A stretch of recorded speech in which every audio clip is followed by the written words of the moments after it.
Hello and welcome to Oaklandside 510. I'm Tasneem Raja. Each week on the 510, we catch you up on the biggest Oakland news and take you behind the headlines. Today's deep dive, how Oakland residents fight back against pollution.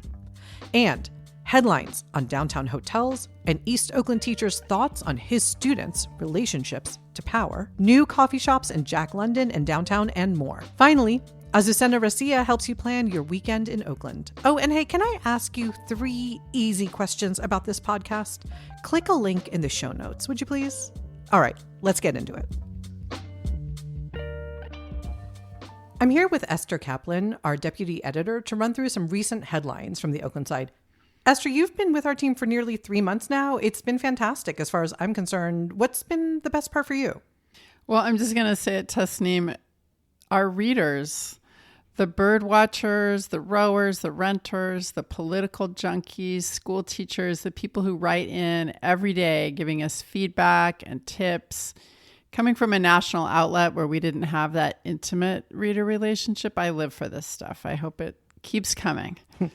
Yeah, I don't think those emails are going to slow down anytime soon. What's one thing that has surprised you the most, going from being an Oakland resident and an Oaklandside reader to working at the Oaklandside? So many things. Here's one that I learned from our street safety reporter, Jose Formoso, the other day. Oakland, in its entire history, never had a Department of Transportation until 9 years ago, which to me just explains so much about the sorry state of our roads, our sidewalks, mass transit, the lack of bike lanes. Yeah, that is fascinating. Thank you for sharing. Okay, I want to turn to recent headlines. Here's a recent story, part of our Amplify Oakland series, which invites Oakland residents to share their own stories in their own words. The essay is titled, "I Teach in Deep East Oakland. My Kids Are Experts in How Power Works." That piece is by Jesse McKinnon, a high school teacher in Sabronte Park, an East Oakland neighborhood just past the Coliseum. And he writes about how his students understand power structures in ways that might surprise people. One student told him it seemed like in some families, power is just passed down, quote, the way others pass down recipes or clothes. You know, to be honest, I don't think that's something I understood until much later than high school, and probably because I didn't have to. Right. McKinnon says his students don't speak with bitterness, but with precision. They're asking smart questions about how laws get made, who controls city budgets, how the system that shapes their lives actually works. And his story really resonated with readers. Yeah, we had a lot of readership on that. I hope more people will check out Jesse McKinnon's essay. We're going to link to it from the show notes. Okay, moving to business news, here's another recent story. The State of Oakland Hotels, a conversation with the downtown Marriott. So we know the hotel industry here has been struggling since the pandemic. Many properties have closed down. The Marriott City Center went through foreclosure earlier this year, right? Right. The Hong Kong-based company that owned it had defaulted on its loan, and its creditors just sold it to a new owner for about half of what the company paid in 2017. This is Oakland's biggest hotel. It's connected to the convention center, so it's pretty critical for Oakland attracting conferences. The Marriott has a new general manager, a hospitality industry veteran named Kevin Boland. And our reporter, Natalie Ornstein, sat down with him for a really interesting conversation. And it was not all doom and gloom. He says business is slowly picking back up. And they're seeing more small business bookings and also more leisure travelers. He also shared some things he's optimistic about, like Oakland's growing foodie scene, Samuel Merritt University building a new campus across from the hotel, and more coordination with Oakland police on convention security.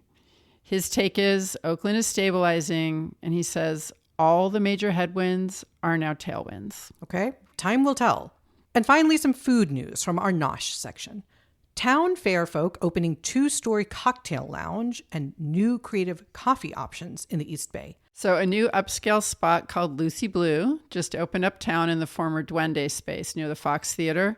It's a collaboration between chef Michelle McQueen and Matt Sturm, with mocktails and cocktails like the Jade Moon, which has gin, matcha, and coconut honey for all you matcha fans. and a great-looking menu that reflects Southern, Asian, Caribbean, and European influences with dishes like oxtail arancini. Oxtail arancini, okay. It's really good to see the Duende space get some new life. That's a really big location, and it's just been sitting empty. And as for Michelle McQueen, listeners, you may know her from Town Fair, the restaurant at OMCA, and going further back, yep, she's a Brown Sugar Kitchen alum. It's really good to see her behind something new. Another new coffee shop is Oakdar downtown, specializing in Ethiopian coffee brewed in a traditional clay pot where you can add condiments like ginger or butter. Yeah, I passed out the other day on the bus. I was definitely curious. We've seen so many new Yemeni-owned coffee shops in the East Bay over the last few years. An Ethiopian coffee shop seems like a slam dunk, too. Oh, okay, thank you, Esther. These stories and more at oaklandside.org and in the show notes. Coming up, Oaklanders versus pollution.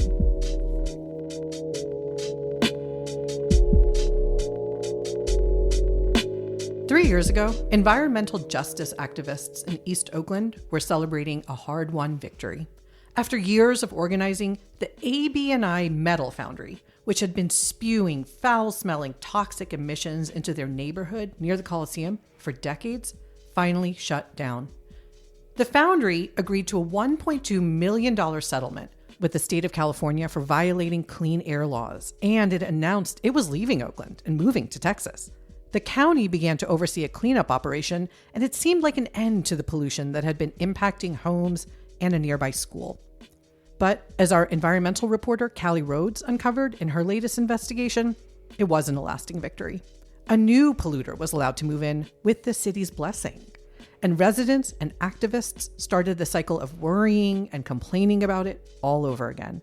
I'm here with Callie Rhoades to talk about this story, which captures how engaged, informed Oakland residents can win a strategic victory over polluters, and what a powerful force they represent in the town.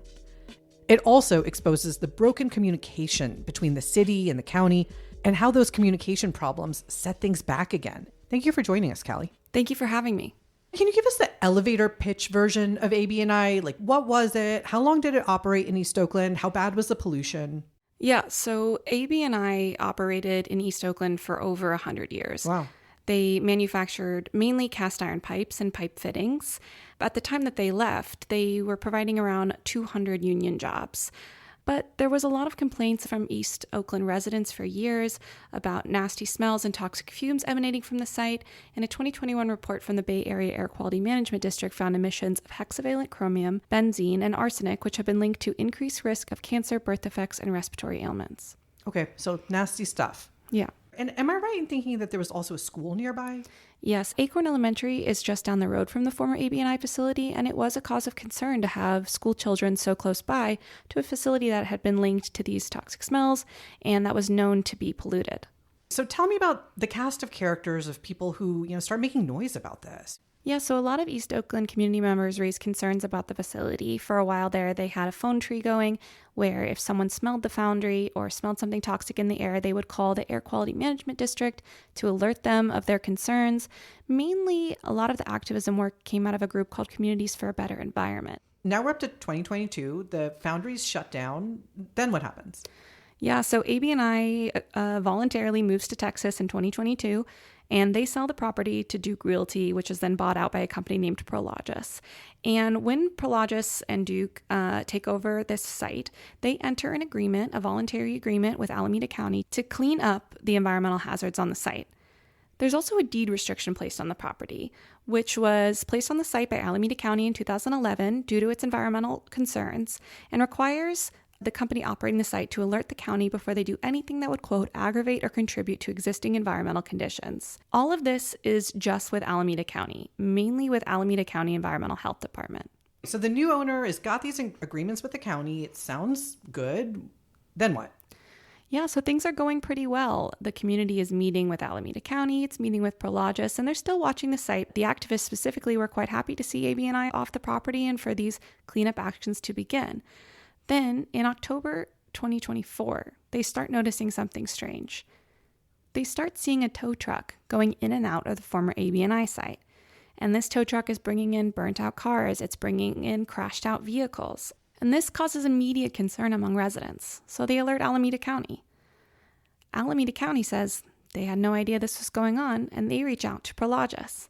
Now, during this time, Prologis had entered into a contract with the City of Oakland's tow company, Auto Plus Towing. And in Prologis' view, they had every right to do this. They got a zoning clearance from the city. The property is zoned for industrial use, but there are a couple problems there. One, the permit that the city grants them, the zoning clearance, is granted erroneously. The site is actually located within a half mile of a BART station, and they can't have this kind of operation there. And two, the county says you can't operate this type of business on this site because it does contribute, in their view, to further environmental harm. Can you explain that to me? When we're talking about towed cars, like what kinds of environmental pollutants are we talking about? Yeah, so to give you an example, when the county inspector went out to the site in October to follow up on the community's concerns, they noticed numerous burned out vehicles leaking toxic chemicals such as PFAS, those forever chemicals that we all hear about. They also noticed semi-volatile organic compounds. PFAS has been linked to a variety of cancers, and those semi-volatile organic compounds have been linked to asthma and lung cancer. Okay, so more nasty stuff again. Yeah. Wait, can we go back to a second? I thought that Prologis had made these promises about how it was going to work with the county and, the county was going to have some oversight here. But then the city comes in and it seems like the city is helping Prologis dirty up the site again. How does that happen? Yeah, so it's important to remember that Prologis' agreement, and remember, this is a voluntary agreement. They enter it on their own accord. It's just with the county. It's not with the city. And those agreements, those cleanup sites, live in their own database. It's monitored by the county. It's actually a state database. The city, when it's zoning a property, when it's giving out a permit, they can check that database. And from my conversations with the city, they do sometimes. And from my conversation with the county, it seems like sometimes they don't. And they're actually not sure how much the city is looking at that database. So you have all these different levels of government, right? You've got city, county, state, the federal government. And what you don't want to have happen is one of those levels of government is saying, we're going to clean up this site. Another one doesn't check in with them and goes and does something that messes up those cleanup plans. Am I understanding this right? Yeah, that's exactly right. I mean, from conversations I've had with various levels of government, I think that's what people want. I think they want to be talking to each other to make sure stuff like this doesn't happen. But in reality, this communication between agencies just isn't standard, and thus things get missed, just like they did in this case. So what are you hearing from the people who've been pushing on this issue? Communities for better environment, nearby residents. What are they saying? They're incredibly frustrated. This felt like a slap in the face to them. And at the same time, they're not surprised. This is a historically environmentally overburdened area that have faced these issues again and again. And they went right back to watchdogging the site. They called the county. They've talked to the city. They're talking to their representatives, to their council member. They are going to continue to hold these folks accountable. They also want Oaklanders to see this as a citywide problem that doesn't just affect East Oakland residents, but affects the whole city and is affecting those members of the community that are most vulnerable. Okay, so what happens now? Is anybody going to be held accountable? Is the site going to get cleaned up? Auto Plus Towing has stopped all operations on the site. They are not bringing any new cars to this East Oakland site. According to Joe DeVries, Oakland's deputy city administrator, they will take all the cars off the lot by September. As for Prologis' agreement with the county, if they don't move forward with their cleanup agreement as has been laid out for them, the county says it will escalate and refer them to the state. I do think that this instance shows the impacts of what happens when there isn't good interagency coordination. In my reporting, I've seen this in this story, of course, but in so many others, where an issue is continuously passed between agencies because it touches so many, and nobody really sees the responsibility as their own or has complete control or understanding of a situation, and community members are left to take matters into their own hands. Right. I mean, when you see a burned out car in a tow yard, you're not thinking about all of the different governmental agencies and levels that might have control over what goes there. Yeah. I mean, if you think about this, this is a city's tow company at a lot owned by a private company that has an agreement with the county that has also environmental restrictions to follow that could be enforced by state level regulators. So there's a lot of entities touching just this one issue, and you can imagine how many of those exist just within the city of Oakland. And because of all of that confusion, as you've reported over and over again, a lot of times what we see is then residents get in there themselves and take matters into their own hands. So here's what we're going to do. I'm going to name check some of Oakland's like biggest, most long-lasting, most frustrating pollution and environmental issues. And I want you to tell us what, if anything, you have observed in terms of people getting in there and kind of DIYing it. Okay, let's start with illegal dumping. Yeah, I mean, this is a subject in which we see so much community involvement. For anybody that has lived in Oakland, even just for a little bit, you know that illegal dumping and trash is a big issue in the area. And because of this, so many community members have taken this issue head on. They go out multiple times a week or weekly or monthly to join a cleanup effort. They're out there with trash bags and pickers and gloves, and they're sorting trash and they're counting trash and they're seeing what the scale of this issue is and tackling it themselves head on. Groups like the East Bay Trash Pandas, who focus on the hills, I Heart Oakland Alameda Estuary, that focuses on the water, the Urban Compassion Project, the Trash Falcons, the High Street Coalition. All these groups work to clean up our streets in Oakland, and they do it themselves and they do it for free. Yeah, I see their videos on Reddit. Sometimes they cut together these like sped up, fast motion mini documentaries of their cleanup efforts. And it is remarkable how much trash they're removing. Yeah. And these are volunteer efforts. Yeah. Okay, another issue, lack of trees and green space in less affluent neighborhoods. Yeah, I mean, Oakland did a study a little while back, and it made it clear that there just aren't enough trees and green spaces in some of the lower income neighborhoods in Oakland, specifically in the flatland areas. And there are a lot of groups that are also trying to work on this issue themselves. And this one's a tough one. Trees are expensive. Digging tree wells is hard. You need permits for them, but they're still out there trying to advocate for more trees in their areas. Groups like Sidewalk Trees and Gardens, West Oakland Environmental Indicators Project, all have programs in which community members can ask them to help get a tree in their neighborhood or in front of their house. Okay, got it. Here's another issue in Oakland, making sure Oakland is a good place for native animals to thrive. Yeah, I mean, in my 2 years here as the Nature and the City reporter at the Oakland side, these have been some of my favorite stories. If you think about from the big creatures to the little creatures, there's probably a group that is advocating for them. I've covered folks that help newts cross the road in the middle of the night so that they don't get run over by cars. There are groups that work to protect Oakland's bird population, our official bird, the black-crowned night heron.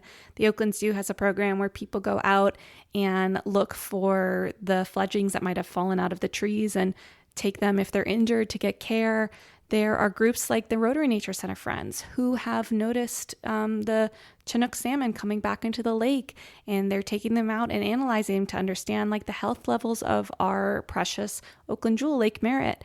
No matter what animal it is, there is a group in Oakland that seems to care about it. And also there are, just also a lot of love for our iconic animals like Kevin, the peacock that lives in Rockridge, or, Hank the pelican that lives on the lake. Oh, Kevin. Yep. You've done some reporting on Kevin. Yeah. So, okay, it's obvious that residents are filling gaps that we would assume the government would be taking care of. Now, I know you spend a lot of time also talking with people who work at the city and the county, people in the Parks and Recreation Department, the Public Works Department.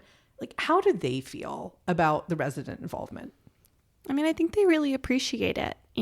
As I spoke to earlier, these departments have really limited resources. And, the community members stepping in and doing sometimes the job that the city really wants to do or that these departments want to do, but just don't have the time or the money or the resources to do so is really helpful for them. At the same time, I've talked to a lot of folks within these departments who wish that they could be doing more. Can I ask, do you think there is capacity to do more? I mean, some of the stuff you're describing, like making sure that, a staffer at a city agency is checking a database that belongs with the county. This is not the kind of stuff that residents can or should be doing. The issues that you're reporting on, do they feel like issues of understaffing to you? Is it technology? What do you think are the roadblocks? It's a number of things. I think limited resources is really the key here. I also think there is that lack of communication. And I also think there's kind of a double-edged sword when it comes to the community members stepping up and taking control of a lot of the things that they don't see the city as doing enough of. I think that emboldens community members. But I also have heard from those community members that they feel like it creates a bit of apathy on the side of some of the folks that should be overseeing these issues, and that they want to see, departments step up a little bit more.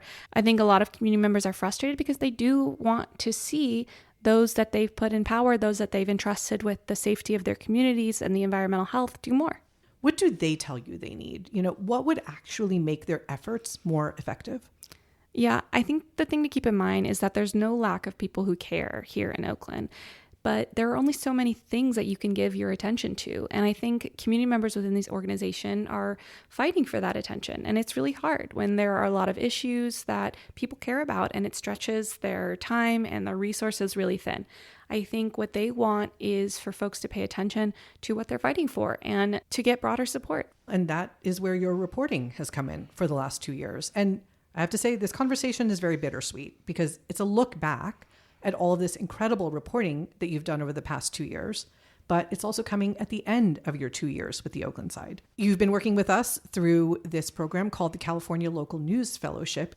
It's been wonderful to have you. How's this experience been for you? Yeah, it's truly been a privilege to cover the environment for the Oakland side. I have talked to so many wonderful people over the last 2 years. I've had the privilege to report some really important stories that I'm very proud of. I couldn't be more grateful at the opportunity to do this job. Like I said earlier, I've seen so much care and passion out of the Oakland community. I've lived in this community for a little while now, and to report on it is to also be a part of it. That's just how it is to be a local news reporter. So yeah, I'm very sad to be leaving. Thank you, Callie. Callie Rhoades, everyone, our nature and the city environment reporter for the past 2 years. Callie, as we were saying earlier, was embedded with our newsroom through the California Local News Fellowship. It's a state-funded program that's run by the UC Berkeley Graduate School of Journalism. It's been an honor and a pleasure to work with Callie, who regular readers of the Oakland side will also recognize from her byline on investigative reporting about lead in Oakland and the FBI investigation involving Oakland's recycling contractor and more. And hey, some good news for you. Callie is going to spend some of her time now producing this podcast. So, producer Callie, welcome aboard, and it is great to work with you on the 510. Thank you, Tasneem. All right, listeners, what are you doing this weekend? You don't know? We've got you. Coming up.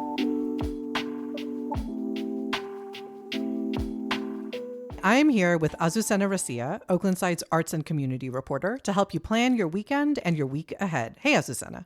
Hi, Tasneem. Thank you for having me. Absolutely. Okay, looking at the events roundup that you published this week, I see we have an event called Paranormal Cirque 2 running this weekend. That is intriguing. What can we expect? Yeah, so this is going to be wild. It's not your typical circus at all. Think more like a horror show meets circus, and it's happening right by the Coliseum.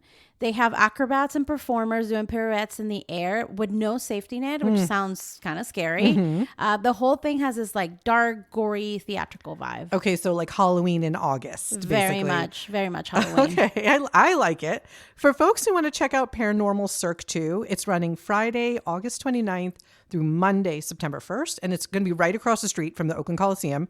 Tickets are $30 to $65. What else is happening this weekend? This is the final weekend to catch a play called Two Trains Running by Lower Bottom Players at BAM House.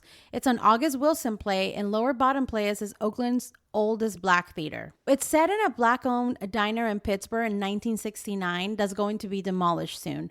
Part of a bigger plan to demolish and redevelop a black neighborhood. Sounds familiar? It's about how people who live and work there are making sense of what's going on, trying to fight back, and trying to hold on. It sounds really powerful. That's Two Trains running this weekend, the final shows of this production. I'm going to try and check this out, honestly. Looking ahead to next week, can you tell us about the Real Queer Flicks Festival? This is such a great showcase of Bay Area LGBTQ+ filmmakers and is part of Oakland Pride events. They're screening 6 short films, followed by a Q&A with the filmmakers. It's organized by Cinemama.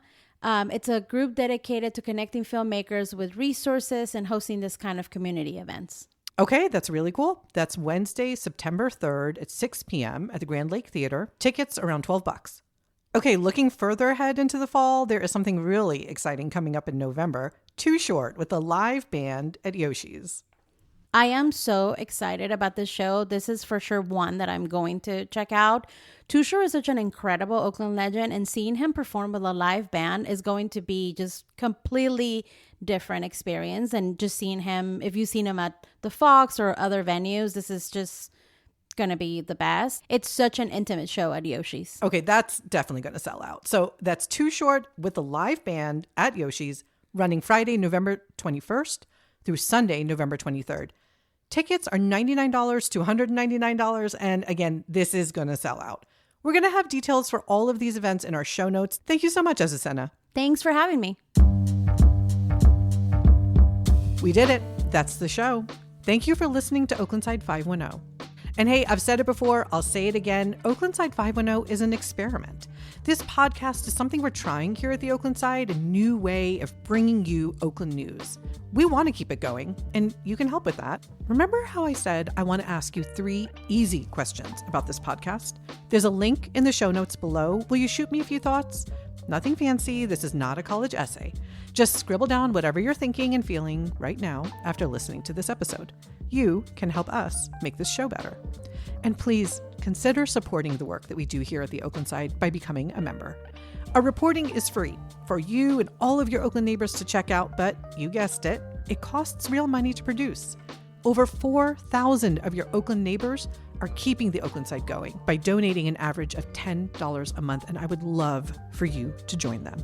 Every dollar helps us keep covering Oakland with the depth and attention our beautiful city deserves. Also, if your organization would like to advertise on this podcast, we would love to talk. That email address is editors@oaklandside.org. Thank you to Esther Kaplan for walking us through the headlines. Thank you, Callie Rhoades, for her incredible environmental reporting over the past 2 years. And welcome to the podcast production team, Callie.